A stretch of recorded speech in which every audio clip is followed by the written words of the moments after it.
देश में खड़गे जी और राहुल जी के नेतृत्व में इस देश के करोड़ों मजदूरों के अधिकारों की लड़ाई ಈ ಒಂದು ಸಂಘರ್ಷ ಇಡೀ ದೇಶದಲ್ಲಿ ಮಾನ್ಯ ಖರ್ಗೆಜಿ ಅವರ ಹಾಗೂ ರಾಹುಲ್ ಗಾಂಧೀಜಿ ಅವರ ನೇತೃತ್ವದಲ್ಲಿ ದೇಶದ ಕೋಟ್ಯಾನು ಗಂಟಲೆ ಏನು ಉದ್ಯೋಗ ಖಾತ್ರಿಯಲ್ಲಿ ಕೆಲಸ ಮಾಡ್ತಾ ಇದ್ರಲ್ಲ ಅವರ ಪರವಾಗಿ ಧ್ವನಿ ಎತ್ತುವಂತ ಸಂಘರ್ಷ बीजेपी और मोदी सरकार ने इस देश के 11 करोड़ मजदूरों के पेट पर लात मारी है। ಬಿಜೆಪಿಯ ಮೋದಿ ಸರ್ಕಾರ ಈ ದೇಶದ 11 ಕೋಟಿ ಉದ್ಯೋಗ ಖಾತ್ರಿಯಲ್ಲಿ ಕೆಲಸ ಮಾಡ್ತಾ ಇರುವಂತವರ ಹೊಟ್ಟೆಯ ಮೇಲೆ ಒಡೆಯುವಂತ ಕೆಲಸ ಮಾಡಿದೆ। असल में ये संख्या 55 करोड़ है क्योंकि हर मजदूर के घर में 4 सदस्य तो हैं ही। ಇದರಲ್ಲಿ ನಾವು 11 ಕೋಟಿ ಅಂತ ಹೇಳ್ತಾ ಇದ್ದೇವೆ, ಆದರೆ ಆ ಕೆಲಸವನ್ನ ಮಾಡ್ತಾ ಇರುವಂತ ಸದಸ್ಯನ ಮನೆಯಲ್ಲಿ 7 ಜನನ ಹಿಡಿದ್ರೂ ಕೂಡ ಸುಮಾರು 25 ಕೋಟಿ ಜನಸಂಖ್ಯೆ ಈ ಒಂದು ಮಹಾತ್ಮ ಗಾಂಧೀಜಿ ಉದ್ಯೋಗ ಖಾತ್ರಿಯ ಕೆಲಸದ ಮೇಲೆ ನಿರ್ಭರವಾಗಿದೆ। बीजेपी और मोदी सरकार इस देश के गरीबों, मजदूरों, आदिवासियों, दलितों और पिछड़ों से रोजगार का अधिकार छीन रही है। ಬಿಜೆಪಿಯ ಮೋದಿ ಸರ್ಕಾರ ಈ ದೇಶದ ಬಡವರ, ಆದಿವಾಸಿಗಳ, ದಲಿತರ, ಯುವಕರ, ಮಹಿಳೆಯರ, ಹಿಂದುಳಿದವರ ಕೆಲಸವನ್ನ ಕಸಿದುಕೊಳ್ಳುವ ಕೆಲಸ ಮಾಡ್ತಾ ಇದೆ। बीजेपी और मोदी सरकार मिलकर इस देश के गरीबों की रोजी रोटी की गारंटी छीन रहे हैं। ಬಿಜೆಪಿ ಮತ್ತು ಮೋದಿ ಸರ್ಕಾರವು ಈ ದೇಶದ ಬಡವರ ಗ್ಯಾರಂಟಿಯಾದಂತ ರೊಟ್ಟಿ ಅಂದ್ರೆ ಉದ್ಯೋಗ ಖಾತ್ರಿಯ ಹಕ್ಕನ್ನು ಕೂಡ ಕಸಿದುಕೊಳ್ತಾ ಇದೆ। डॉक्टर मनमोहन सिंह और श्रीमती सोनिया गांधी जी ने, कांग्रेस पार्टी ने इस देश के गरीबों को, इस देश के मजदूरों को, इस देश के एससी, एसटी, ओबीसी को रोजगार की गारंटी महात्मा गांधी नरेगा कानून के माध्यम से दी थी। ಸೋನಿಯಾ ಗಾಂಧೀಜಿಯವರು ಮತ್ತು ಪ್ರಧಾನಮಂತ್ರಿ ಆಗಿನ ಪ್ರಧಾನಮಂತ್ರಿಗಳಾದಂತ ಮನಮೋಹನ್ ಸಿಂಗ್ ಜಿ ಅವರು ಈ ದೇಶದಲ್ಲಿ ಬಡವರಿಗೆ, ದೀನದಲಿತರಿಗೆ, ಓಬಿಸಿ ವರ್ಗದವರಿಗೆ, ಮಹಿಳೆಯರಿಗೆ ದುಡಿಯುವ ಹಕ್ಕನ್ನ ಕೊಟ್ಟಿದ್ರು। ಕಾನೂನು ರೂಪದಲ್ಲಿ ಸಂವಿಧಾನಿಕವಾದಂತ ದುಡಿಯುವ ಹಕ್ಕನ್ನ ಕೊಟ್ಟಿದ್ರು। कोई व्यक्ति भी पूरे देश के 7.5 लाख गांव में से कहीं भी जाकर हर साल 100 दिन का काम मांग सकता था और दिल्ली की सरकार को उसका पैसा देना गारंटी शुदा था। ಯಾವುದೇ ವ್ಯಕ್ತಿ ಈ ಒಂದು ದೇಶದ 7.5 ಲಕ್ಷ ಹಳ್ಳಿಗಳಲ್ಲಿ ಕೆಲಸ ಮಾಡ್ತೀನಿ ಅಂತ ಹೇಳಿದ್ರೆ ಕೇಂದ್ರ ಸರ್ಕಾರ 100 ದಿವಸ ಆ ವ್ಯಕ್ತಿಗೆ ಅವರು ಇದ್ದಂತ ಹಳ್ಳಿ, ಅವರು ವಾಸವಾದಂತ ಹಳ್ಳಿಯಲ್ಲಿ ಕೆಲಸವನ್ನ ಮಾಡುವಂತ ಹಕ್ಕನ್ನ ಕೊಟ್ಟಿತ್ತು। आज ये सब छीना जा रहा है।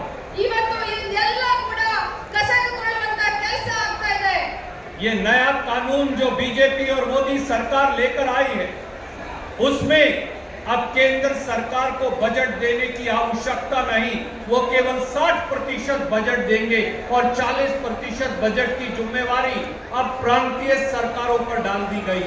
ಇವಾಗ ಏನು ಈ ಹೊಸ ಕಾನೂನನ್ನ ತೆಗೆದುಕೊಂಡು ಕೇಂದ್ರ ಸರ್ಕಾರ ಬಂದಿದೆ, ಈ ಕೇಂದ್ರ ಸರ್ಕಾರದ ಈ ಹೊಸ ನೀತಿಯಲ್ಲಿ ಬರೀ 60% ಮಾತ್ರ ಕೇಂದ್ರ ಸರ್ಕಾರ ಈ ಯೋಜನೆಗೆ ಹಣವನ್ನ ಕೊಡುತ್ತೆ ಮತ್ತು ರಾಜ್ಯ ಸರ್ಕಾರಗಳು 40% ಹಣವನ್ನ ಕೊಡಬೇಕಾಗುತ್ತೆ।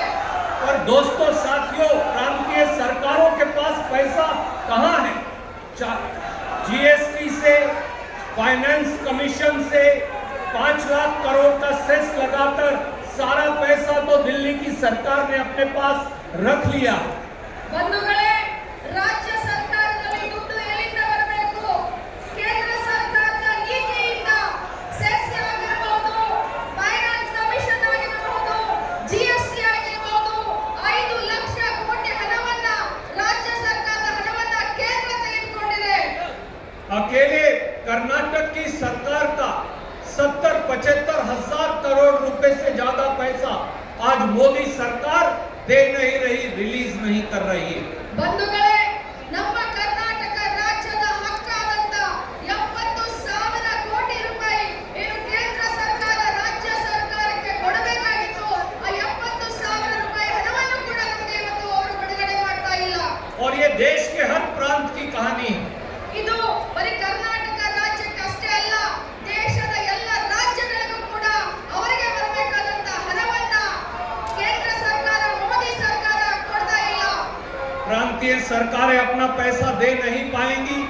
केंद्र सरकार को पैसा देने की जरूरत नहीं होगी और आखिर में कानून काम देने की कानूनी गारंटी अपने आप खत्म हो जाएगी। ರಾಜ್ಯ ಸರ್ಕಾರಗಳು ಈ 40% ಹಣವನ್ನ ವಿನಿಯೋಗ ಮಾಡಲಿಕ್ಕೆ ಸಾಧ್ಯವಾಗುವುದಿಲ್ಲ. ಕೇಂದ್ರ ಸರ್ಕಾರ ರಾಜ್ಯ ಸರ್ಕಾರಕ್ಕೆ ಕೊಡಬೇಕಾದಂತ ಹಣ ಕೊಡಲಿಕ್ಕೆ ತಲೆ ಕೆಡಿಸಿಕೊಳ್ಳೋದಿಲ್ಲ. ಕೊನೆಯದಾಗಿ ಈ ಒಂದು ಮಹಾತ್ಮ ಗಾಂಧಿ ರಾಷ್ಟ್ರೀಯ ಗ್ರಾಮೀಣ ಉದ್ಯೋಗ ಖಾತ್ರಿ ಹಂತ ಹಂತವಾಗಿ ಸಾಯುವ ಕಡೆಗೆ ಹೋಗುತ್ತೆ. मनरेगा में कोई भी मजदूर, कोई भी गरीब कभी भी किसी भी गांव में काम मांग सकता था।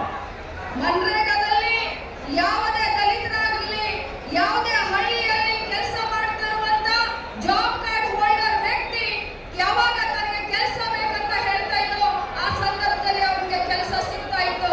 पर अब दिल्ली में बैठी केंद्र की सरकार फैसला करेगी कि किस प्रांत को, किस गांव को, किस तालुका को, किस जिले को कितना बजट देना।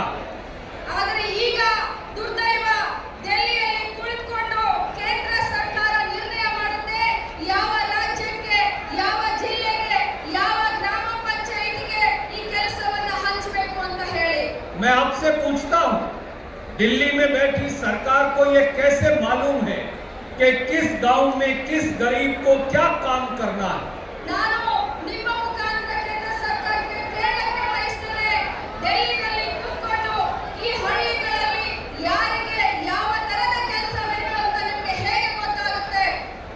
क्या दिल्ली में बैठे अफसर और राजनीतिक लोग बीजेपी के ये बता सकते हैं कि इस देश के 7.5 लाख गांव में किस गरीब के घर में काम की जरूरत है?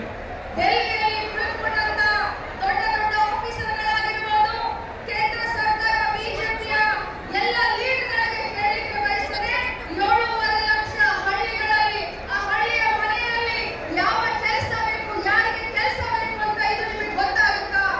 और गरीब के साथ साथ अगला हमला ग्राम पंचायत के अधिकारों पर बोला जा रहा है। ಬಡವರ ಜೊತೆಗೆ ಬಂಧುಗಳೇ, ಬಡವರ ಜೊತೆಗೆ ಮುಂದಿನ ಅವರ ಹೆಜ್ಜೆ ಈ ಗ್ರಾಮ ಪಂಚಾಯತಿನ ಮೇಲೆ, ಒಂದು ಗ್ರಾಮ ಪಂಚಾಯತಿ ಅಧಿಕಾರದ ಮೇಲೆ ಕಗ್ಗೊಲೆಯನ್ನ ಮಾಡುವಂತ ಒಂದು ಹುನ್ನಾರ ಇದೆ.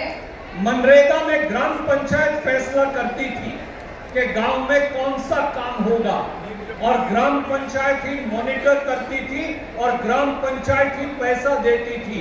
पर अब ग्राम पंचायत के ये सारे अधिकार छीनकर दिल्ली के किसी अफसर को दे दिए गए। ಮಹಾತ್ಮ ಗಾಂಧಿ ರಾಷ್ಟ್ರೀಯ ಉದ್ಯೋಗ ಖಾತ್ರಿಯಲ್ಲಿ ಗ್ರಾಮ ಪಂಚಾಯಿತಿಗಳು ಗ್ರಾಮ ಸಭೆಯ ಮುಖಾಂತರ ಡಿಸಿಷನ್ ಮಾಡ್ತಾ ಇದ್ವು ಈ ಹಳ್ಳಿಯಲ್ಲಿ, ಈ ಗಲ್ಲಿಯಲ್ಲಿ ಎಲ್ಲಿ ಕೆಲಸ ಆಗಬೇಕನ್ನೋದನ್ನ. ಆದ್ರೆ ಈಗ ತಂದಂತ ಹೊಸ ಕಾನೂನಿನಲ್ಲಿ ದೆಹಲಿಯಲ್ಲಿ ಕೂತ್ಕೊಂಡು ಅವರು ಹಳ್ಳಿಯಲ್ಲಿ ಆಗಬೇಕಾಗಿರುವಂತ ಕೆಲಸವನ್ನ, ನಿರ್ಣಯವನ್ನ ದೆಹಲಿಯಲ್ಲಿ ಮಾಡ್ತಾರೆ. मेरे भाइयों और बहनों और दोस्तों, ये हमला इस देश के गरीब पर है, वो चाहे किसी भी जाति या धर्म से हो। ನನ್ನ ಅಕ್ಕ ತಂಗಿಯರೇ, ಅಣ್ಣ ತಮ್ಮಂದಿರೇ, ಬಂಧುಗಳೇ, ಇದು ಬಡವರ ಮೇಲೆ ಆಗ್ತಾ ಇರುವಂತ ಒಂದು ಕಗ್ಗೊಲೆ ಅಂತ ಹೇಳಲಿಕ್ಕೆ ಬಯಸ್ತೇನೆ.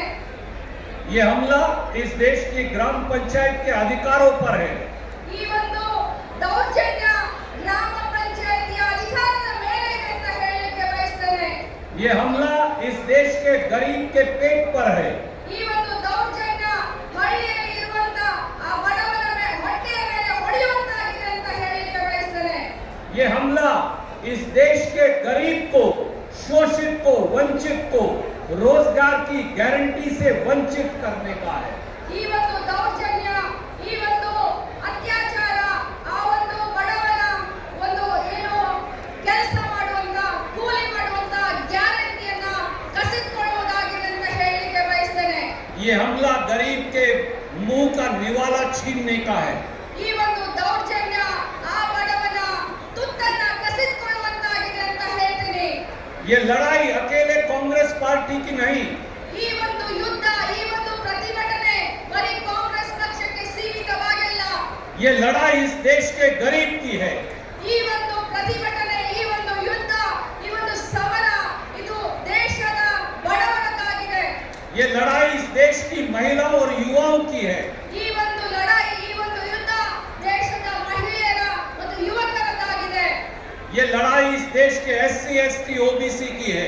ಈ ಪ್ರತಿಭಟನೆ ನಮ್ಮ ದೇಶದ ಎಸ್ಸಿ ಎಸ್ಟಿ ಮತ್ತು ಓಬಿಸಿಗಳದಾಗಿದೆ. बीजेपी की सरकार बड़े बड़े उद्योगपतियों का 23 लाख करोड़ माफ कर सकती है। ಬಿಜೆಪಿಯ ಕೇಂದ್ರ ಸರ್ಕಾರ ಮೋದಿ ಸರ್ಕಾರ ಬಂಡವಾಳಶಾಹಿಗಳ 23 ಲಕ್ಷ ಸಾಲವನ್ನ ಮನ್ನಾ ಮಾಡುತ್ತೆ. पर मनरेगा का 1 लाख करोड़ इस देश के 55 करोड़ परिवारों को लोगों को देने से इनकार कर रही है। ಆದ್ರೆ ದುರ್ದೈವ ಮನರೇಗಾದಲ್ಲಿ ಕೆಲಸ ಮಾಡ್ತಾ ಇರುವಂತ 7.5 ಲಕ್ಷ ಹಳ್ಳಿಗಳ 55 ಲಕ್ಷ ಕುಟುಂಬಗಳ ಒಂದು ನಿರ್ವಹಣೆ ಆಗ್ತಾ ಇರುವಂತ ಈ ಒಂದು ಯೋಜನೆಗೆ 1 ಲಕ್ಷ ಕೋಟಿ ಕೊಡ್ಲಿಕ್ಕೆ ಆಗ್ತಾ ಇಲ್ಲ. कर्नाटक की सरकार ने पिछले 2.5 साल में मनरेगा में बेहतरीन काम किया है जो तारीफ के योग्य है। ಕರ್ನಾಟಕ ಸರ್ಕಾರ ಈ ಒಂದು ಮನ್ರೇಗಾ ಕೆಲಸದಲ್ಲಿ ಕಳೆದ 2.5 ವರ್ಷದಲ್ಲಿ ಅತ್ಯುತ್ತಮವಾದಂತ ಕೆಲಸವನ್ನ ಮಾಡಿದೆ ಮತ್ತು ಪ್ರಶಸ್ತಿಗೆ ಅದು ಭಾಗಿಯಾಗಿದೆ ಅಂತ ಹೇಳಲಿಕ್ಕೆ ಬಯಸ್ತೇನೆ. बीजेपी को इससे तकलीफ है, इसलिए वो पूरे देश में गरीबों का कर्नाटक सहित के अधिकार छीन रहे हैं। ಬಿಜೆಪಿಗೆ ಇದನ್ನ ನೋಡಿದ್ರೆ ಅದು ಒಂಥರ ಹೊಟ್ಟೆ ಉರಿ. ಅದಕ್ಕೋಸ್ಕರ ಇಡೀ ದೇಶದಲ್ಲಿ ಕರ್ನಾಟಕ ಹಿಡಿದು ಇಡೀ ದೇಶದ ಬೇರೆ ಬೇರೆ ರಾಜ್ಯದ ಅಧಿಕಾರವನ್ನ ಕಸಿದುಕೊಳ್ಳಲಿಕ್ಕೆ ಹೊರಟಿದೆ. दोस्तों साथियों, आखिर में मैं यही कहूंगा, ये लड़ाई मिलकर हम सबको लड़नी पड़ेगी। तो ये लड़ाई महात्मा गांधी के हिंदुस्तान की लड़ाई है। ಬಂಧುಗಳೇ, ನಾನು ಈ ಸಂದರ್ಭದಲ್ಲಿ ಇಷ್ಟೇ ಹೇಳಲಿಕ್ಕೆ ಬಯಸ್ತೇನೆ. ಈ ಒಂದು ಏನು ಪ್ರತಿಭಟನೆ ಇರಬಹುದು, ಒಂದು ಯುದ್ಧ ಅಂತ ಹೇಳ್ಬೋದು, ಒಂದು ಸಮರ ಅಂತ ಹೇಳ್ಬೋದು, ಇದು ಬರೀ ನಮ್ಮ ನಿಮ್ಮ ಲಡಾಯಿ ಅಲ್ಲ, ಈ ದೇಶದ ಎಲ್ಲ ಬಡವರ ಲಡಾಯಿ. ಅದನ್ನ ನಾವು ನೀವು ಸೇರ್ಕೊಂಡು ಮಾಡಬೇಕು ಅಂತ ಹೇಳಲಿಕ್ಕೆ ಬಯಸ್ತೇನೆ. महात्मा गांधी श्रम को पूजा का दर्जा दिया करते थे। ಮಹಾತ್ಮ ಗಾಂಧೀಜಿಯವರು ಕಾಯಕಕ್ಕೆ ದೇವರ ಹೆಸರನ್ನ ಇಟ್ಟಿದ್ರು. ಕಾಯಕವೇ ಕೈಲಾಸ ಅನ್ನೋದ್ರಲ್ಲಿ ವಿಶ್ವಾಸವಿಟ್ಟಿದ್ರು. महात्मा गांधी कहा करते थे कि हाथ से काम करने वाला हर व्यक्ति भगवान का अवतार है, भगवान का स्वरूप है। ಮಹಾತ್ಮ ಗಾಂಧೀಜಿಯವರು ಹೇಳ್ತಾ ಇದ್ರು, ಯಾರು ಶ್ರಮ ಪಟ್ಟು ಕೈಯಿಂದ ಕೆಲಸ ಮಾಡ್ತಾರೋ ಅವರೆಲ್ಲರೂ ದೇವರು, ಅವರೆಲ್ಲರೂ ದೇವರ ಸಮಾನ ಅಂತ ಹೇಳ್ತಾ ಇದ್ರು. इसलिए पहले महात्मा गांधी का नाम हटाया और फिर उन करोड़ों करोड़ों मजदूर भगवानों का पेट का निवाला छीन लिया। ಇದರಿಂದನೇ ಕೇಂದ್ರದ ಬಿಜೆಪಿ ಸರ್ಕಾರ ಈ ಒಂದು ಯೋಜನೆಯಿಂದ ಮಹಾತ್ಮ ಗಾಂಧೀಜಿಯವರ ಹೆಸರನ್ನ ತೆಗೆದುಹಾಕಿ ಕೋಟೆಗಟ್ಟಲೆ ಕೆಲಸ ಮಾಡ್ತಾ ಇರುವಂತ ಆ ಬಡವರ ಕೈ ತುತ್ತನ್ನ ಕಸಿದುಕೊಂಡಿತು. इसलिए आइए हम सब मिलकर खड़गे जी, राहुल गांधी जी, सिद्धारमैया जी, DK शिव कुमार जी, कांग्रेस पार्टी के नेतृत्व के झंडे के नीचे मिलकर ये लड़ाई ले और संकल्प ले कि हम तब तक चैन से नहीं बैठेंगे जब तक मनरेगा कानून को इस देश में दोबारा बहाल नहीं करवा देंगे। ಬಂಧುಗಳೇ, ಬನ್ನಿ ನಾವು ನೀವು ಎಲ್ಲರೂ ಸೇರ್ಕೊಂಡು ಮಾನ್ಯ ಖರ್ಗೆಜಿಯವರ ನೇತೃತ್ವದಲ್ಲಿ, ರಾಹುಲ್ ಗಾಂಧೀಜಿಯವರ ನೇತೃತ್ವದಲ್ಲಿ ಇಡೀ ದೇಶದಲ್ಲಿ ಈ ಒಂದು ಕಾನೂನಿನ ವಿರುದ್ಧ ಹೋರಾಟ ಮಾಡೋಣ. ಎಲ್ಲಿಯವರೆಗೆ ಹೋರಾಟ ಮಾಡೋಣ ಅಂತಂದ್ರೆ ಮತ್ತೆ ಮನರೇಗಾ ಕಾನೂನನ್ನು ಪುನಃ ಸ್ಥಾಪನೆ ಮಾಡುವವರೆಗೆ ನಾವೆಲ್ಲರೂ ಹೋರಾಟ ಮಾಡೋಣ. ये आंदोलन अब हमको हर गांव, हर तालुका और हर जिले में मिलकर लड़ना पड़ेगा। आइए आज यहाँ से यही संकल्प लेकर जाएं। आप सबका बहुत बहुत शुक्रिया। जय हिंद। ಈ ಒಂದು ಆಂದೋಲನ